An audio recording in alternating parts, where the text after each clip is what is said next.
La Belgique compte plus de 17 000 pompiers, professionnels et volontaires confondus. Chaque année, des nouvelles recrues sont formées dans des centres agréés par le ministère de l'Intérieur, comme l'école du feu de la province de Namur. Nous y avons suivi le coordinateur Olivier Gonz. Ça va, ok. Ça va.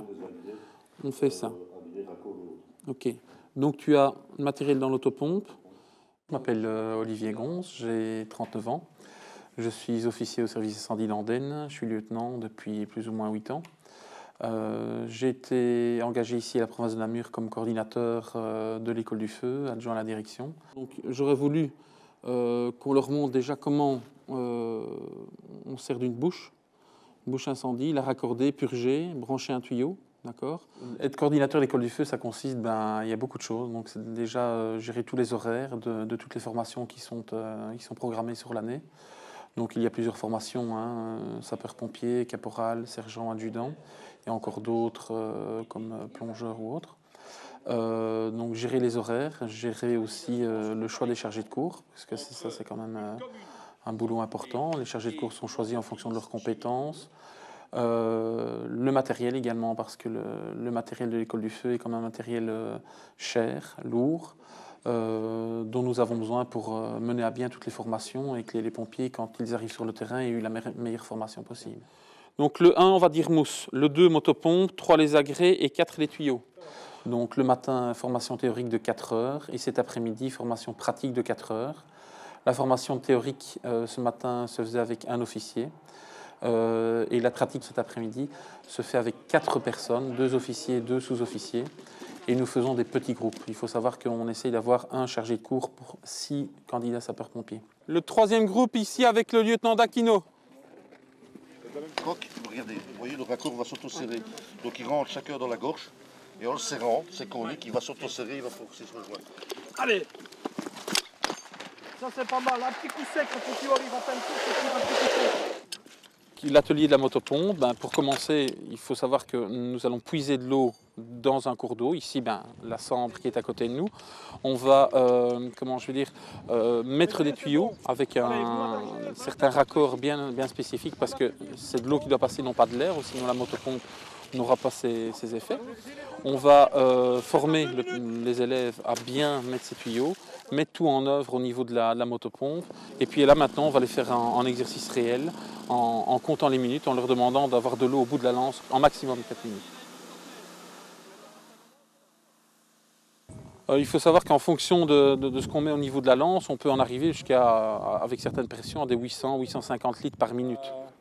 La bouche est quelque part dans le coin. Vous devez la trouver et m'expliquer comment vous l'avez trouvée. Voilà, donc ici c'est l'atelier pour le branchement de tous les tuyaux et l'alimentation des véhicules. Donc nous sommes devant une bouche incendie. Élément important pour les pompiers parce qu'on va se raccorder à ces bouches incendies pour alimenter nos véhicules, car la quantité d'eau dans nos véhicules n'est pas assez importante que pour parfois lutter contre certains incendies. Donc à un moment donné, on se raccorde à cette bouche incendie pour avoir une quantité d'eau suffisante.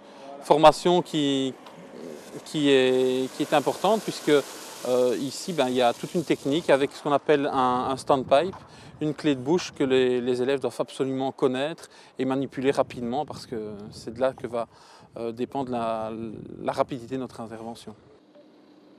Oui, je disais avec Richard, les timings sont vraiment bien respectés, donc c'est nickel pour tout le monde et pour tous les groupes. Donc tu peux commencer, il n'y a pas de problème.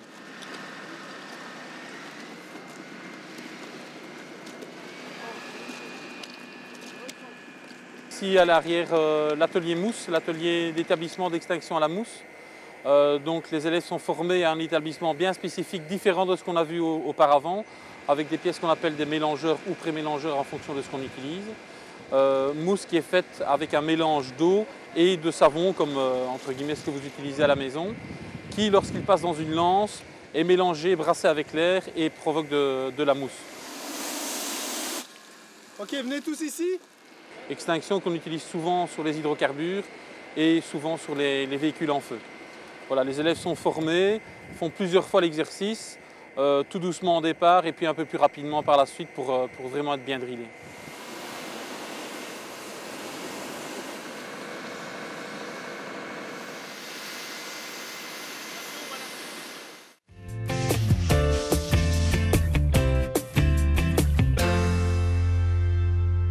Je pense que c'est une très bonne formation, étant donné qu'ils nous apprennent vraiment bien le métier de sapeur-pompier. On a beaucoup de matériel qui est mis à notre disposition, de ce qu'on a pu voir aujourd'hui, du nouveau matériel également. Et on a beaucoup de chargés de cours. Aujourd'hui, par exemple, on en a 4 différents pour pouvoir s'exercer le plus possible. Et je pense que c'est avec la mise en pratique que c'est le plus facile et qu'on apprend le mieux. Une formation très intéressante où il y a une bonne gestion entre les cours théoriques et les cours pratiques. Donc on a de bons cours théoriques à la base qui nous permettent de bien appréhender les cours pratiques qui se font par après, où on développe vraiment tous les aspects de la profession de sapeur-pompier, tous les aspects généraux. La formation de sapeur-pompier comporte 130 heures de cours réparties en 42 heures de théorie et 88 heures de pratique.